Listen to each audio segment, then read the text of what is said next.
Welcome to my channel. इस video में हम बात करेंगे मिनिमलिज्म के बारे में। एक इंटरेस्टिंग सा इजी सा कंसेप्ट है, तो चलिए स्टार्ट करते हैं अपनी वीडियो।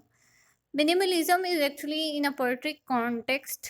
क्या इसका मोटिव होता है? This is actually a style और approach that emphasize on the simplicity, brevity and use of concise language to convey a deeper message, right? कि एक्चुअली मिनिमलिज्म में आप सिंपल सी लैंग्वेज यूज़ करोगे, और वो सिंपल सी लैंग्वेज जो है उसका मेन मोटिव यही होगा कि आपको एक विविड डिस्क्रिप्शन बता रही होगी, या एक बहुत ही डीप मैसेज कन्वे कर रहा होगा, या आपकी फाइव सेंसेस को बहुत ज़्यादा वो वर्ड्स जो हैं वो फील कर रहे होंगे, राइट? कि यानी कि आपने कुछ ऐसे एक्सप्रेसिव और इस तरह के डिस्क्रिप्टिव वर्ड्स यूज़ किए हैं जो आपकी जो पोइट्री है उसमें बहुत ज़्यादा सेंस ऑफ मिस्ट्री क्रिएट कर रहे हैं, या विविड डिस्क्रिप्शन बता रहा है, या फिर एक इमेजरी जो है उसने क्रिएट की। और मेन मोटिव मिनिमलिस्ट का यही होता है कि वो अपनी पोइट्री जो है उसको प्रिसाइज करके और एक इमेजिनेटिव वर्ल्ड में अपने रीडर्स को लेके जाना चाह रहे होते हैं, या उनको स्टार्क डिस्क्रिप्शन दिखा रहे होते हैं, या वो बहुत केयरफुली जो है उनका मोटिव होता है कि वो अपनी फॉर्म या स्ट्रक्चर जो है अपने फॉर्म में डेवलप करें, राइट?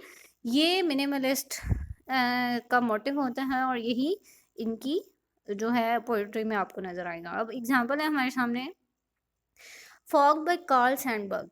अब ये देखें, पोम है, the fog comes on little cat feet, it sits looking over harbour and city on silent haunches and then moves on. In this poem you can see that Sandberg is actually using minimalistic language to describe the fog. अब उसने short और बहुत simple सी lines use की, कोई उसने extra ordinary word नहीं use किया, ना उसने कोई डिफ़िकल्ट वोकेबलरी यूज़ की, जस्ट सिंपल वर्ड्स। और इन सिंपल वर्ड्स ने क्या किया, it is actually evoking a sense of mystery and atmosphere इस तरह का बना रहा है, और काफ़ी ज़्यादा प्लीजिंग साउंड जो है वो आपको दे रहा है, राइट? इसके अलावा अगर एग्जाम्पल हम देख लें, दिस इज़ जस्ट टू से बाय विलियम कार्लोस।